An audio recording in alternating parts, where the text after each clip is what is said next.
YouTube, it's Eric. This is going to be a somewhat quick video here. I just wanted to show you that I'm going to read out this rare newsletter that I received in the mail. This is another one of the Holdridge news notes letters from former U.S. Brigadier General Herbert C. Holdridge. This one here is news notes number 19. But there's just some very good information in here, and it probably won't take me too long to read it, and I figured it'd be a good subject for my next video.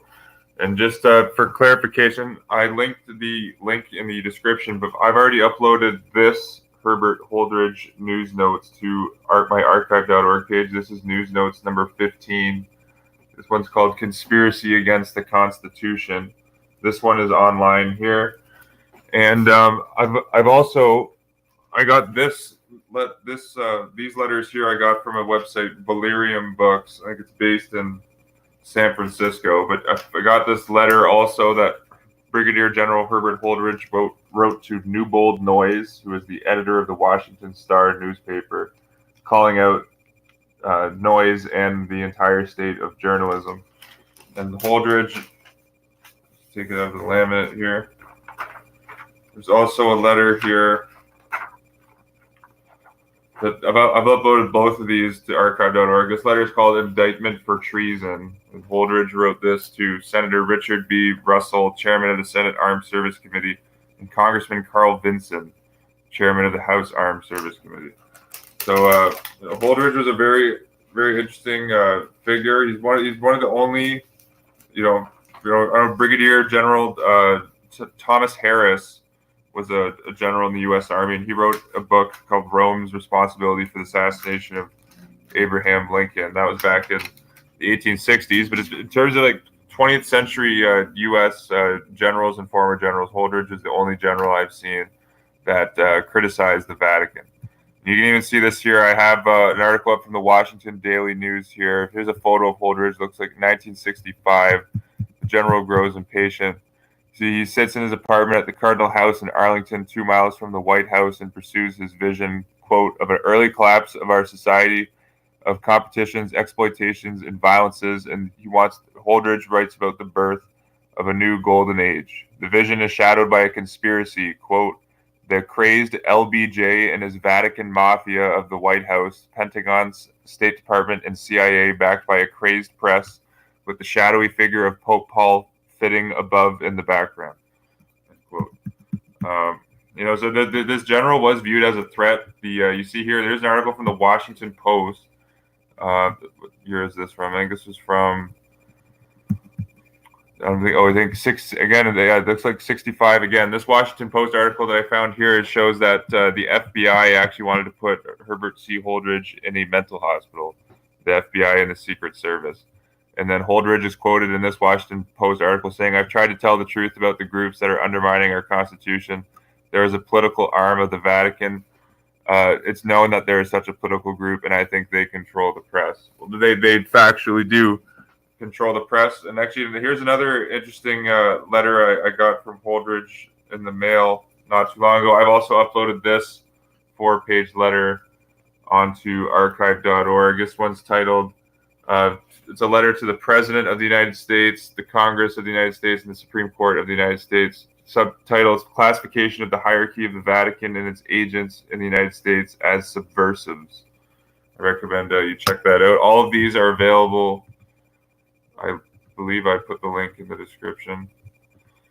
Yeah, here I typed in Holdridge on the search bar and typed in this link. I also found one of Holdridge's 2 books that he wrote. His other book was called The Fables of Moronia, which is an interesting sounding title. That's why I think that's a fictional book. But this is Holdridge's nonfiction book that he wrote here called How to Gain Freedom from Economic Slavery. This is a great critique of monopolistic capitalism, and there's also some he criticizes the Vatican in this book as well. But here's a photo of Holdridge in 43. But I'm going to be reading the Holdridge news notes, the most recent news notes I got in the mail. This one's number 19 from August 10th, 1957. And I'm going to be scanning this onto archive.org very soon, probably in a couple days it'll be up. Just going to see if anyone's in the chat before I start here. Holdridge was spot on with stuff, calling for like the Vatican. Holdridge was saying it's the Vatican that's the force trying to create a world government. And actually, I have this New York Times article. I saw this from Veritas Aquitas at Rome Rules. I saw that he linked this, but I got the full photo from the New York Times from 1959 here. But you see, like this was going on. Like it's open that the Jesuits and the Vatican are the force, calling for the one world totalitarian government. Here you see it's being called by the Jesuit Reverend Louis Paulison.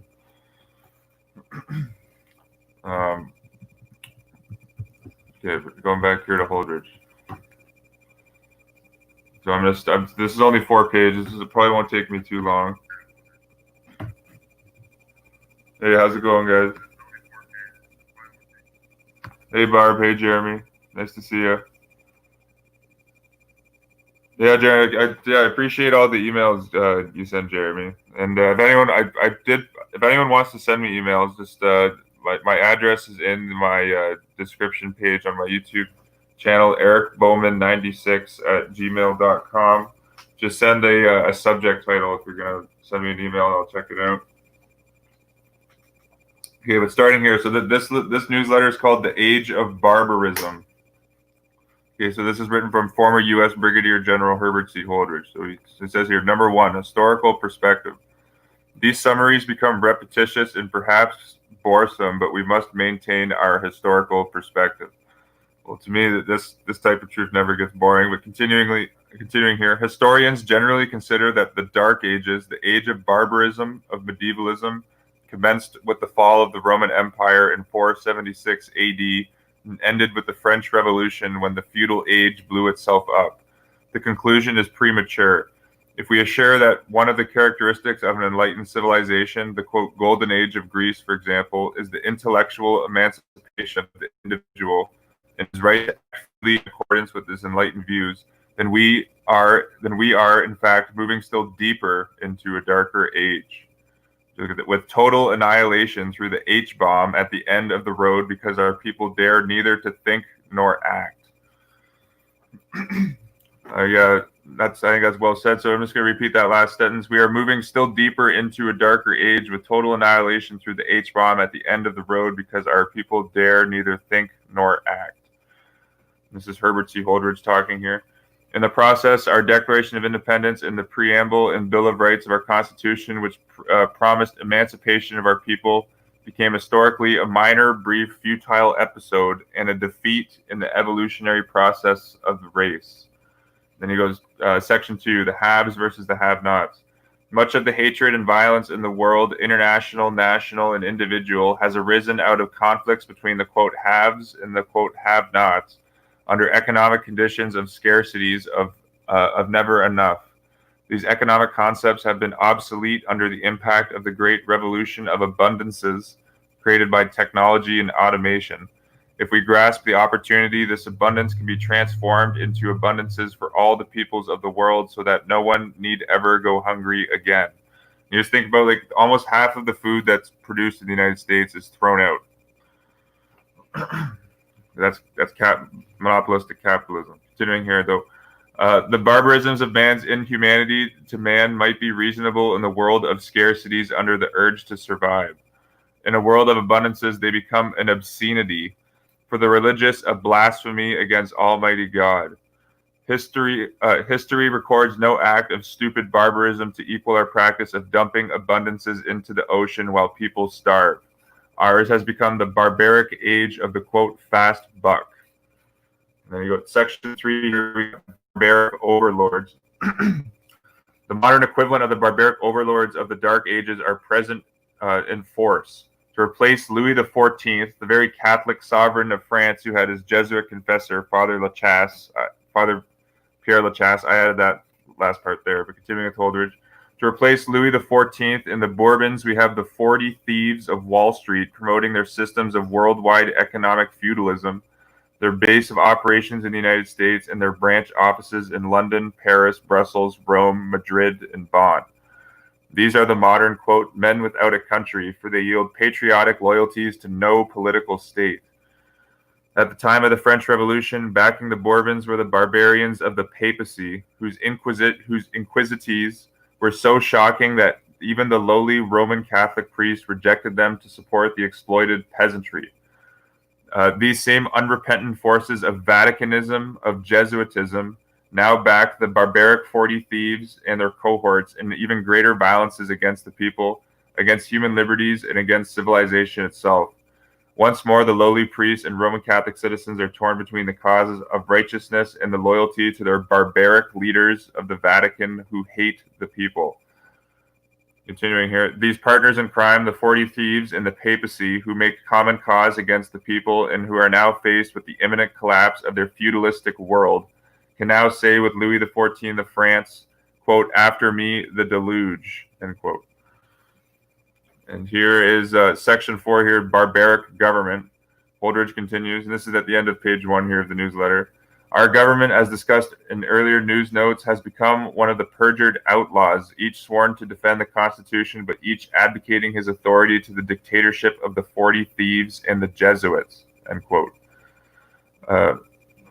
Continuing here, I'm going to repeat that last second, or repeat that. That's well said. Our government, as discussed in earlier news notes, has become one of the perjured outlaws, each sworn to defend the Constitution, but each advocating his authority to the dictatorship of the 40 Thieves and the Jesuits.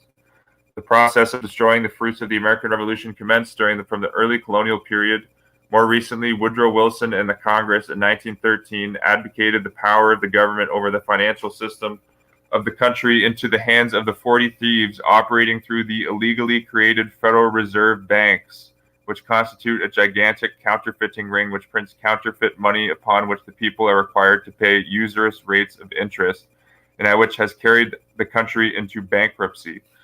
And the Chief Justice of the U.S. Supreme Court, when the Federal Reserve Act was signed, Edward Douglas White, was trained at 2 Jesuit schools and was a devout Catholic. And now lay Jesuit Edward Douglas White has a statue at the hall in Congress, the hall of all the statues. It's like where they have the 2 statues from each state. Edward Douglas White is from Louisiana.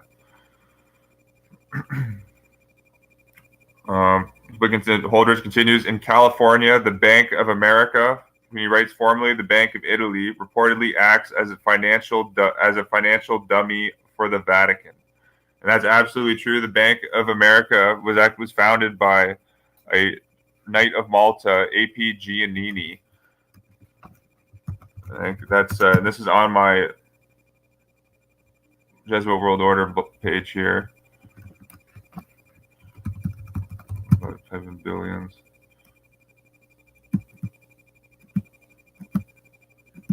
Give me a second here. But you can read. I'm going to link this in my description because Holdridge brings up Bank of America.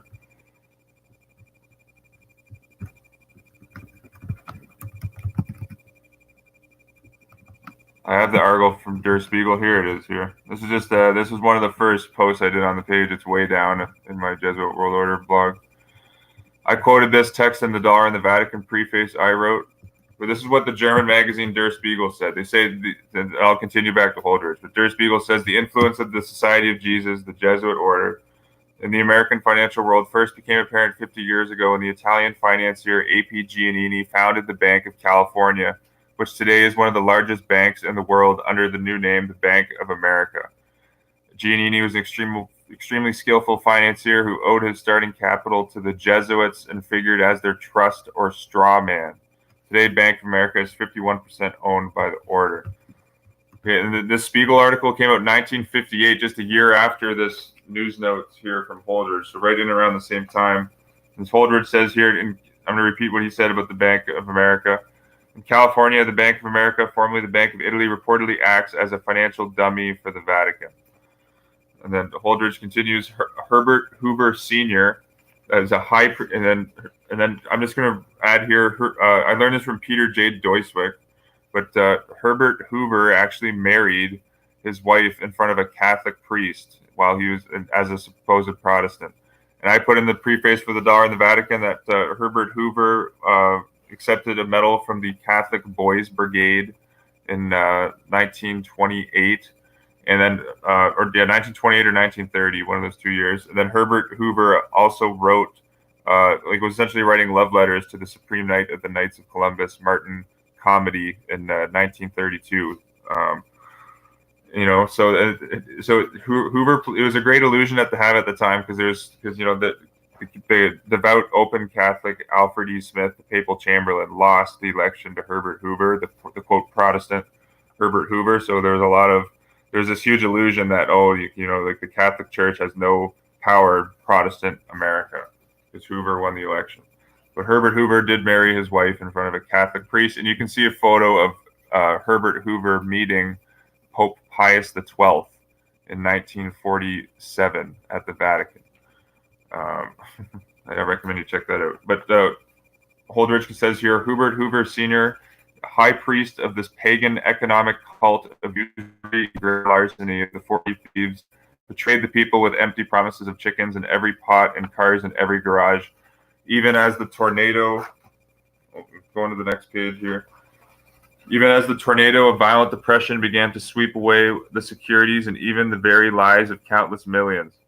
And actually, in Aber Manhattan and the Dollar in the Vatican has lots of information on Herbert Hoover's crimes during the Great Depression. And it was cool to see that Herbert Holdridge in the news notes I've already put online, number 15 here, that he actually references Avero's book, The Dollar in the Vatican, on the third or fourth page.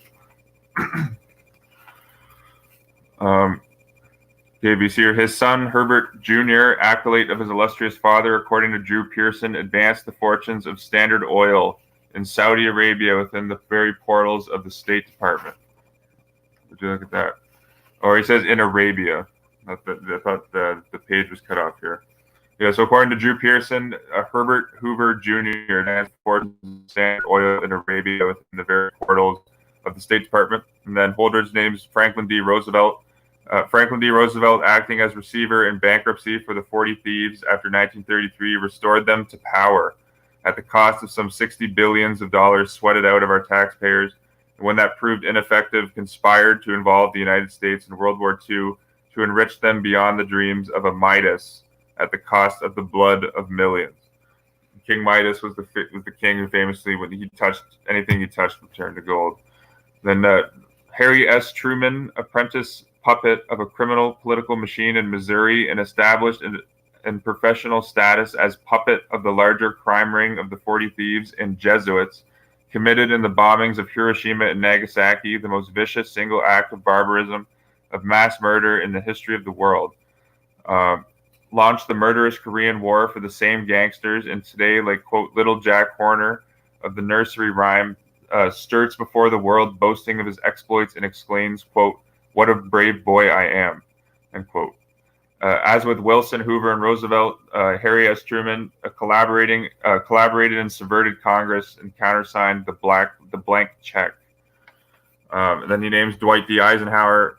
Dwight D. Eisenhower follows in their footsteps. He introduces the H-bomb as his single plank in government, races neck and neck from brink to brink of disaster with Luciferian John Foster Dulles, delivers the last resources of the people to the plundering 40 thieves as fast as his pen can scratch his name, and like Truman, sticks his thumbs into the same mess of violence as he grins disarmingly and proclaims, quote, "What a spiritual boy am I," end quote. That's what Eisenhower proclaimed. Then Holdridge names John Foster Dulles, trigger man for, quote, Murder Incorporated, that being John Foster Dulles, ambidextrously balances his loyalties to the 40 thieves with his loyalties to the Jesuits. And, John Foster Dulles' son, Avery Dulles, became a Jesuit. Now to say with Nagasaki, I think with the Jesuits, with the Jesuit novitiate surviving the nuclear blast at Nagasaki, I think that definitively shows it wasn't a nuclear bomb, but it's still, it was still a mass murder. The Jesuits, I think, used the magnesium flash device instead, and it was still the papal knight Thomas S. Power who led the napalm campaigns all over Japan, still caused, incalculable destruction, as Holdridge just mentioned. So you see here, John Foster Dulles, trigger man for, quote, Murder Incorporated, ambidextrously balances his loyalties to the 40 thieves with his loyalties to the Jesuits as he rushes all over the world seeking alibis for his unwillingness to disarm. Let us not forget Sherman Adams, quote, assistant to the president and the sellout to the barbarians, the quote Fagin of the administration who teaches the boyish, immature, so they would have us believe, Eisenhower of all the tricks of the trade and out. Okay, let me repeat that here. Sherman Adams is the assistant to the president and the sellout to the barbarians, the Fagin of the administration who teaches the boyish, immature, so they would have us believe, Eisenhower of all of the tricks of the trade of outlawry. And then Holdridge continues, in the light of these established facts documented day by Drew Pearson, not a man in top executive office from Eisenhower on down, not a member of Congress, not a member of the Supreme Court, not an admiral or a general in the Pentagon, but has perjured his oath to defend the Constitution. Ours is an outlaw government of, by, and for outlaws, not for the people.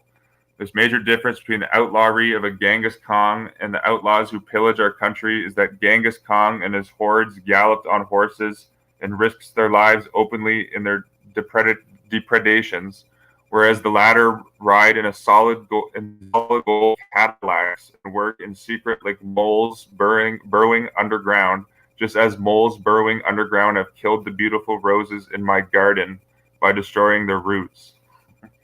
That's well said there. And then Holdridge continues here with the civil liberties. The current debate in Congress over civil liberties is a case in point of the domestic front. Wait, so there's a few. This word here. When I do upload this, I have to go over a few of the words in pen. Some of the letters are faded out. The current debate in Congress over the Civil Liberties Bill is a case in point on the domestic front, illustrates the descent into barbarism. The primary purpose of the bill is to amend the Constitution by act of Congress, to deny millions of our citizens their constitutional rights clearly defined under the Bill of Rights at the instigation of frightened, barbaric Bourbons of the Deep South, quote, Baptists for the most part, calling themselves, quote, Christians, who are determined to establish the point that their, quote, God did not intend Negroes to be full citizens of the United States. Holdridge continues, a government and a people dedicated to the principles written to our charters of liberty would not demand an illegal act of Congress to define and limit the area which the Constitution is applicable, to keep millions at the level of peasantry, a putrid package of treason, that Holdridge writes. Going here to section 6, we got the assassination of President Armas of Guatemala.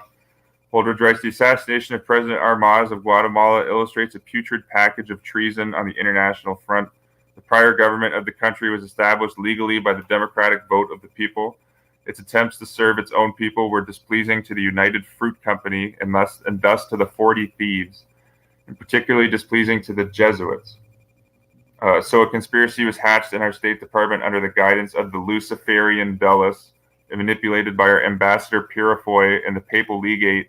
The government of this friendly state was overthrown, Guatemala, by force and violence from without, and Armas was set up as a puppet of the 40 thieves in the Vatican amid the cheers of our barbaric, immoral press.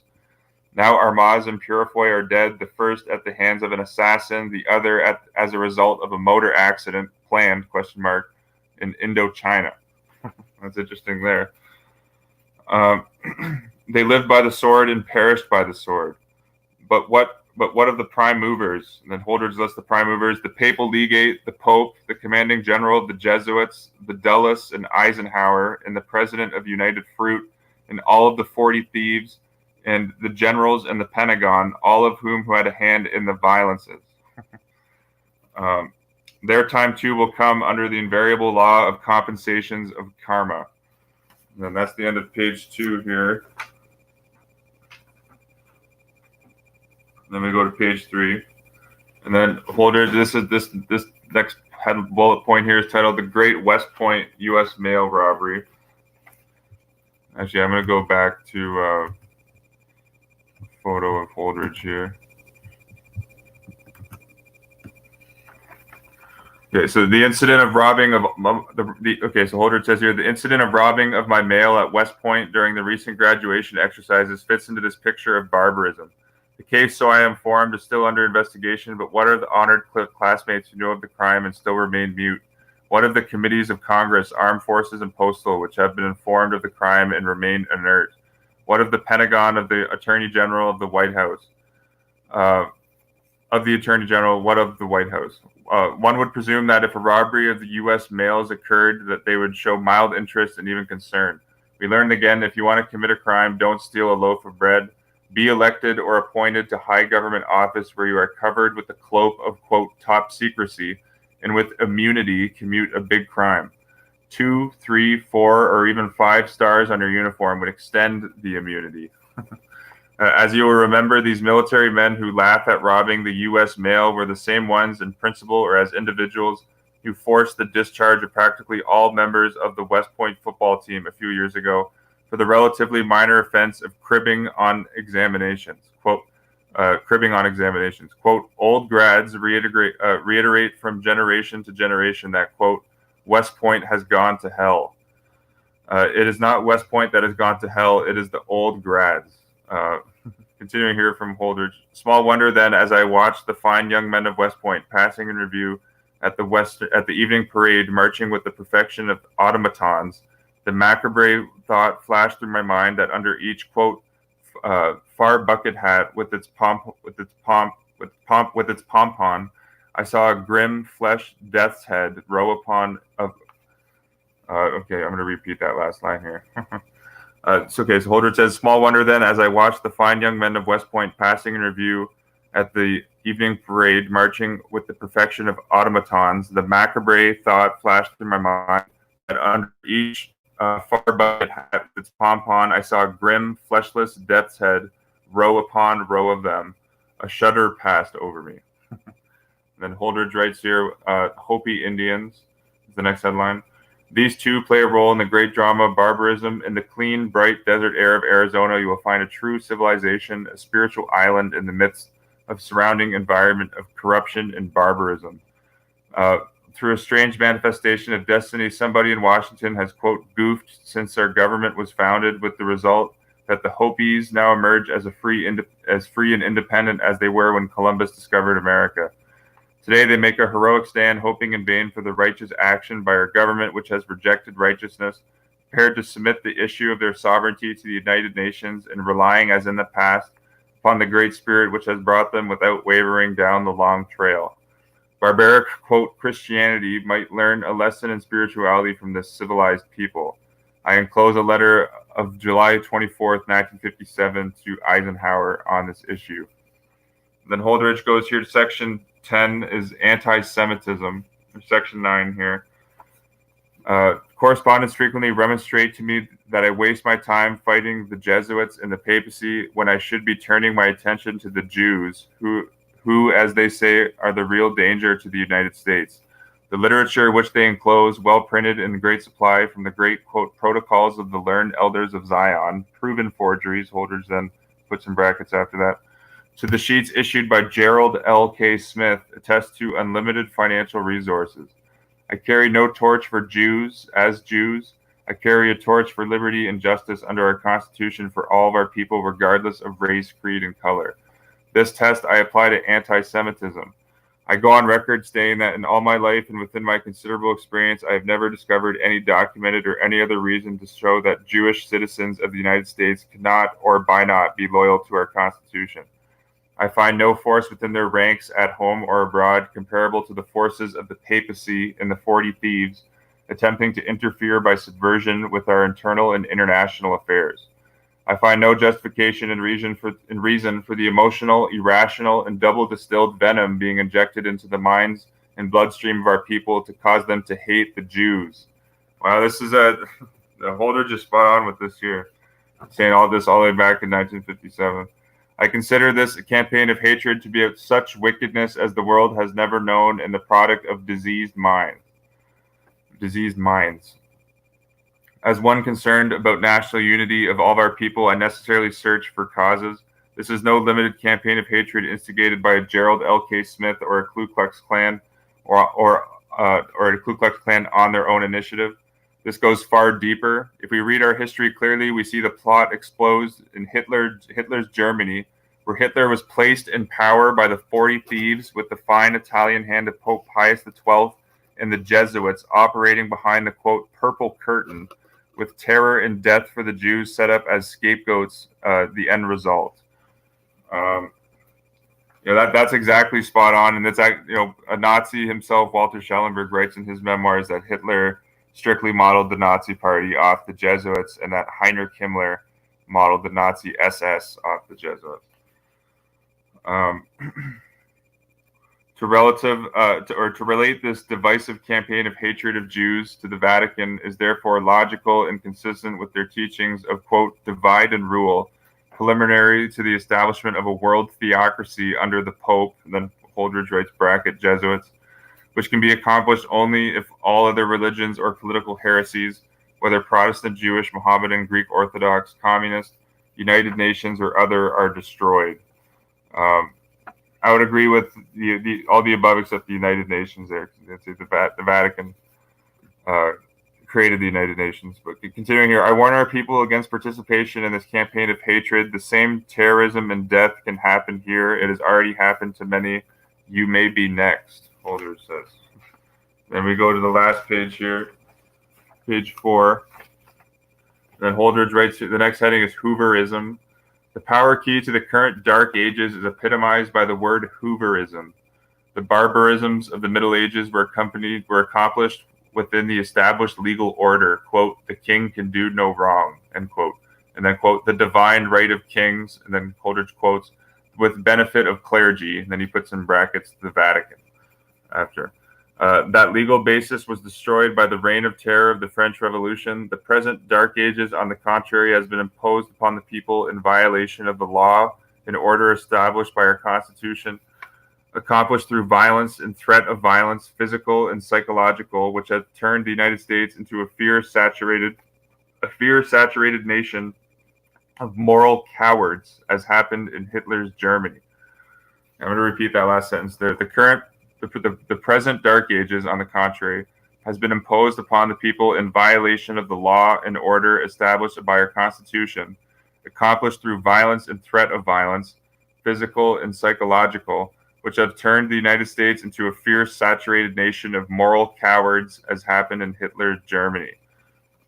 Then Holdridge continues, at the center of the web of subversion of fear, at the center of the web of subversion through fear, we find one J. Edgar Hoover, head of the FBI. J. Edgar Hoover, it's on my blog here. If people haven't seen this photo, everyone should check it out. J. Edgar Hoover was given the Sword of Ignatius of Loyola, November 24th, 1964. Ignatius Loyola being the founder of the Jesuit order, the crusading Jesuit order. Would you look at that? Here's Hoover receiving a replica of Ignatius's crusading sword here at Loyola, Chicago. But Holdridge writes in 1957 that at the center of the web of subversion through fear, we find one J. Edgar Hoover, head of the FBI, the U.S. Gestapo, drawing its inspiration from the Jesuits. And if you read the book, The FBI and the Catholic Church, and I covered this in this post I did on Hoover. I'll just show you this here. Entitled that former FBI Director J. Edgar Hoover given an honorary degree from Jesuit Georgetown and given the sword of Ignatius Loyola.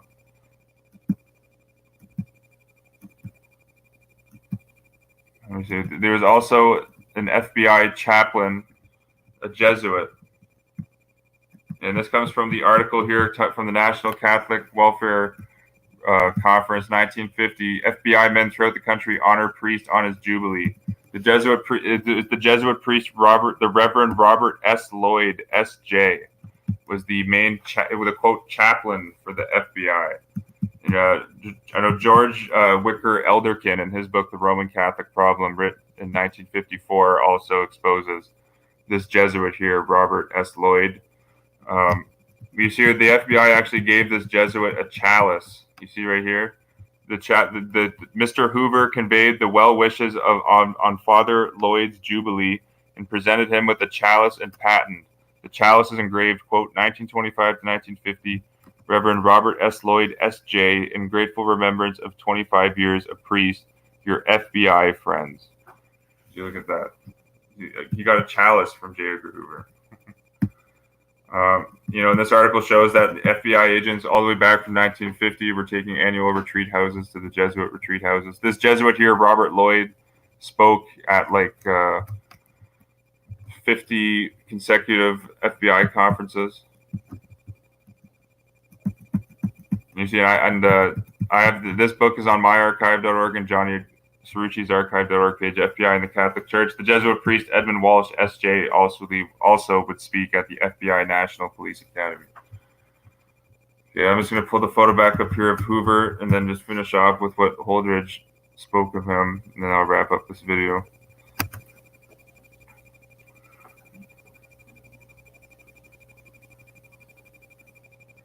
Okay, so you see, so Hoover from who?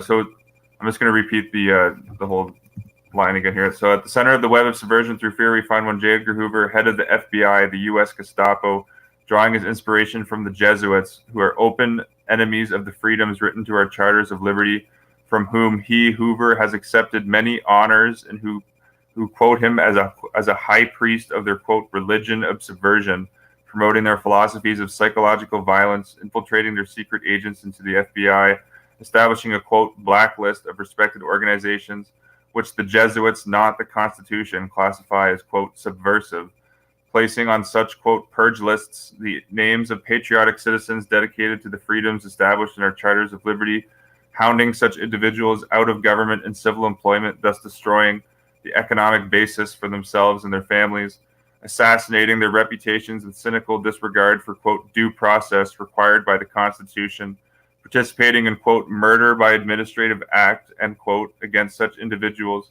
instilling fear in members of Congress whose private lives are not immune to his illegal acts, tapping telephones and violating U.S. mails by illegal, quote, searches and seizures to obtain his information, funneling such information to congressional, quote, un-American activities which permit themselves to be used as hatchet men for his conspiracies, accomplishing all of this under the color of defending our people from, quote, communism in order to betray them to, quote, Jesuitism.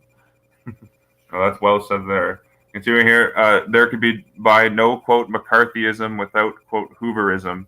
McCarthy is dead, but J. Edgar Hoover is very still much alive to continue his subversion of constitutional guarantees of personal freedom, doing violence to every basic concept of true, quote, Americanism, for which our soldiers have given their lives, in promoting on the soil of a, quote, free America the sadistic philosophies behind the Spanish Inquisition.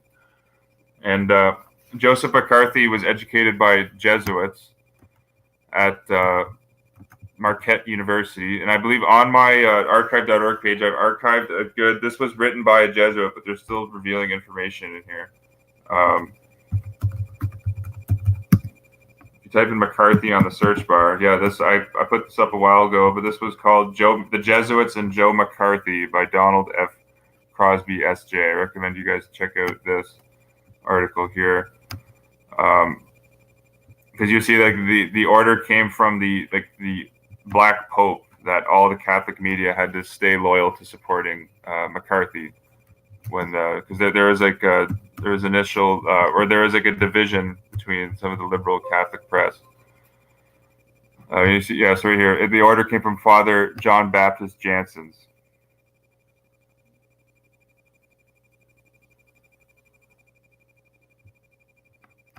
Yeah, so I recommend you guys check this out here. It's just called The Jesuits and Joe McCarthy. Yeah, so Holdridge continues, McCarthy is dead, but J. Edgar Hoover is still very much alive to continue his subversion of constitutional guarantees of personal freedom, doing violence to every basic concept of true Americanism for which our soldiers have given their lives, in promoting on the soil of a free America the sadistic philosophies behind the Spanish Inquisition. Mark him well. He is a public enemy who is a prime mover in the strategy of the 40 Thieves and the Jesuits to plunge the country into a darker age of ignorance, fear, totalitarianism, and repression. Let but J. Edgar remember that in the time of violence and counter-violence, which but for an act of God will surely occur, purge lists and counter-purge lists will be prepared on the pattern of the reign of terror, on all of which his name will surely appear high in priority. He is a man to be pitied, for if history repeats itself, he hasn't a chance.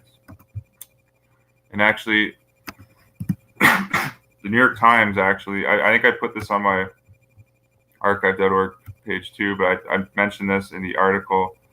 I also mentioned this in the preface for the Dar in the Vatican.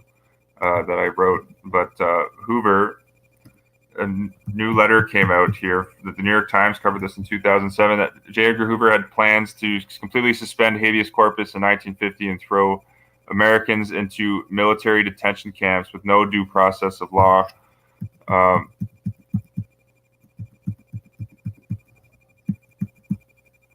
It says here, so the Bureau had arranged for detention in military facilities of the individuals apprehended. Hoover's plan called for the, quote, permanent detention of roughly 12,000 suspects at military bases, as well as federal prisons. And Hoover says here that the hearings will not be bound by the rules of evidence. Think about that. But Holdridge wraps, he finished up there with Hoover, and then he goes to section 12 here, cleaning up the mess. Many ask for my constructive solution to save us from the ominous dangers which I predict. Solutions can easily be found if our people ardently desire to return to the fundamental principles of law instead of by outlaw. During the past 30 years, I have developed a detailed program within the principles of our Constitution, which I hope to be able to present at a favorable opportunity. It is useless to do so as long as the people still like what they have in the way of bankruptcies, corruption, and H-bombs. A brief summary is available in my pamphlet, Blueprint for Economic Democracy.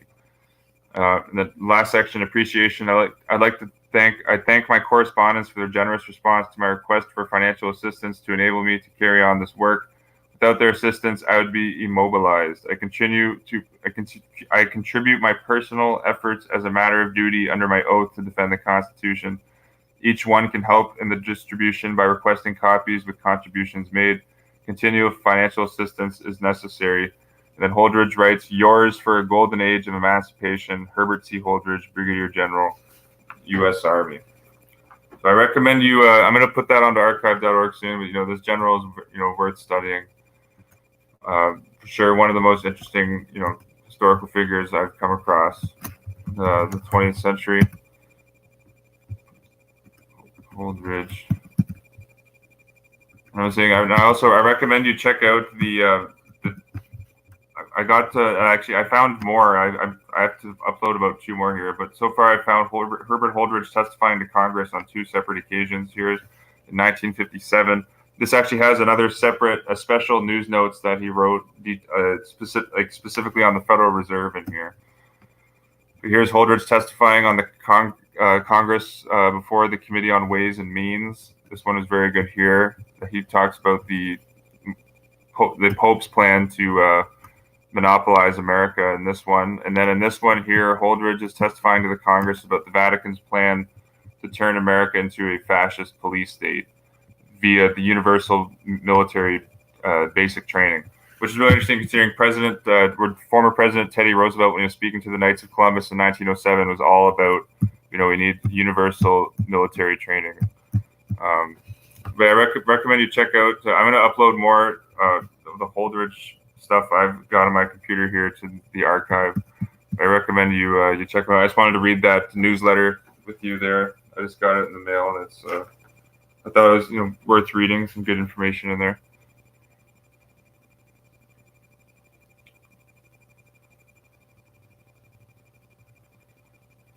Hey, how's it going, everyone? Edward Bernays started his career at United Fruit, absolutely. And Bernays also worked at the Liberty League, which was a think tank headed up by Knight of Malta, John J. Raska, the president of the Knights of Malta, John J. Raska. Raska personally hired Bernays to work for the Liberty League, and that's actually I uploaded a biography of Raska to my archive.org page. I have the physical of this book.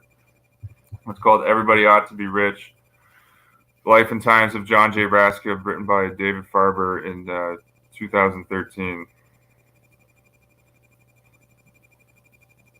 Spiritually Smart. I've seen that spirituallysmart.com too hasn't uploaded anything in quite some time.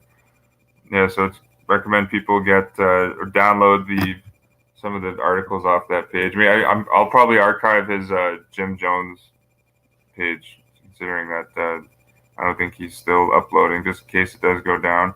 Sherman Skolnick's like Skolnick's TV, for instance, is like all down now, which is unfortunate, but Skolnick had archives of all of his broadsides TV show, and a lot of Skolnick's research exposed the Vatican, especially in Chicago. Chicago literally is might as well be an ancient Rome, but that's where Skolnick was based. But a lot of Skolnick's broadside shows used to be on a site called Skolnick's.tv, but now it's gone. So it's important to archive stuff. But yeah, I think that's all for this one, YouTube.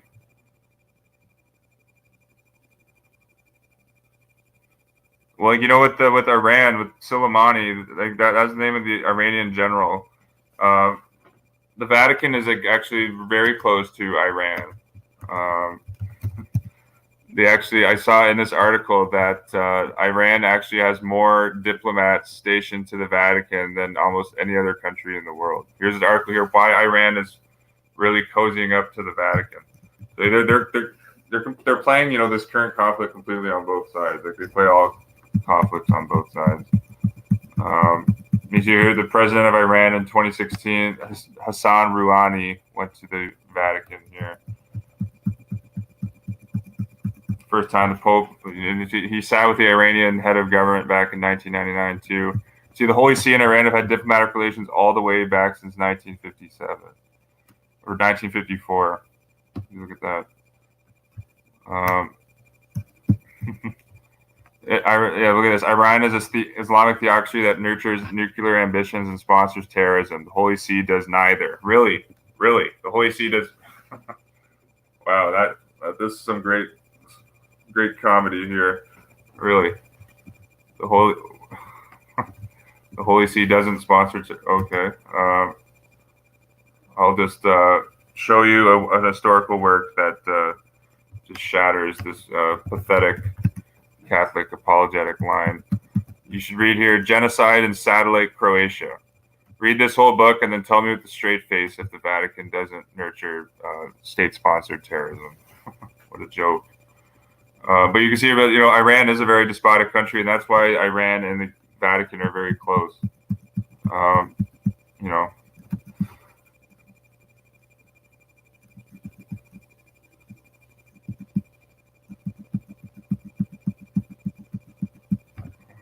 Where was this here? I thought it was in this article too, where it mentioned that Iran has more diplomats.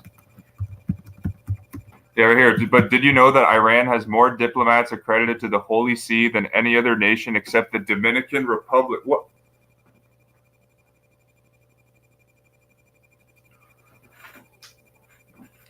Just think of that. The Dominican Republic, who signed a concordat with the Vatican in 1954 when a bloody dictator, Rafael Trujillo, was in charge of the Dominican Republic.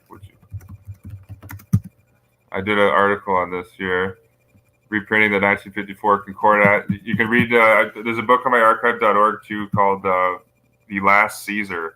It's a biography written on Rafael Trujillo by one of his top generals. He was a Catholic general, but there's information about how close the church was to Trujillo, and the church actually ended up playing Trujillo. After he gave all the concessions to the church, he became a liability because how much of a despot he was, and the church, for PR reasons, had to assassinate Trujillo through their CIA. It's an interesting story, but according to Iran has more, just as the second amount of legal diplomats stationed to the Vatican outside of the Dominican Republic. It's Iran. And I recommend you read the Concordat between the Dominican Republic and the Vatican to see how owned the Dominican Republic is by the Vatican. The Vatican even signed a special military Concordat with the Dominican in 1990. Or 1958 supplementary military concordat with the supplement in 1990. But I think that's all for this one, YouTube. Peace and love, and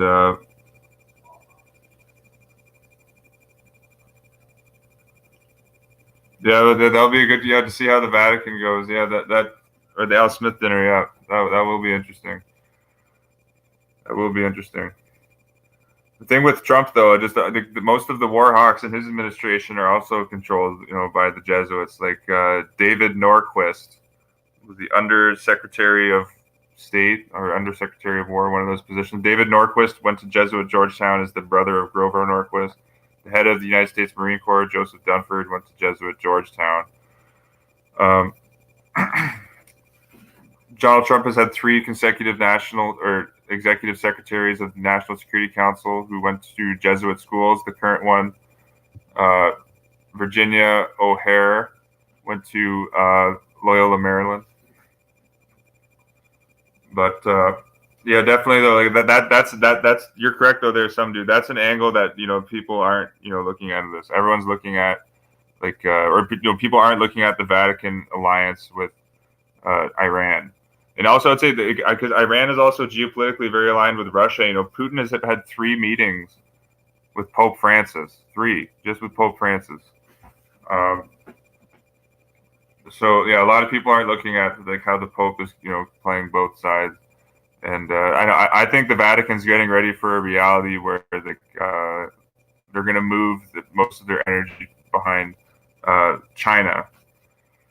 And if that, this, I'm not saying it's definitively going to happen, but if that does happen, America wouldn't, lose its status as like the most powerful nation state in the world, and China will now move to become the global player on things. But you can see if that ends up happening. But thanks everyone for tuning in. And actually, some dude, I noticed that I noticed where you're at. The Queen of the Netherlands is a Roman Catholic. Yeah, Queen Maxima. And I realized that's pretty profound. They were symbolic that the Netherlands has been recaptured by the Vatican, because the Netherlands historically has been a Protestant citadel against popery. You can see the current Queen of the Netherlands was Roman Catholic. I'm sure you're aware of that, some dude. I just wanted to share that with some of the other viewers, and just I'm looking into more of the current Dutch geopolitical situation, and I'm finding that the Jesuits are just as in control there as they are here in Canada. Well, you could say Canada is another one, an historically Protestant country, but in reality, the Roman Catholic Church has been in control of Canada since 1867. But yeah, that's all for this one, YouTube. Peace and love, and I'll catch you on the next one. Take care.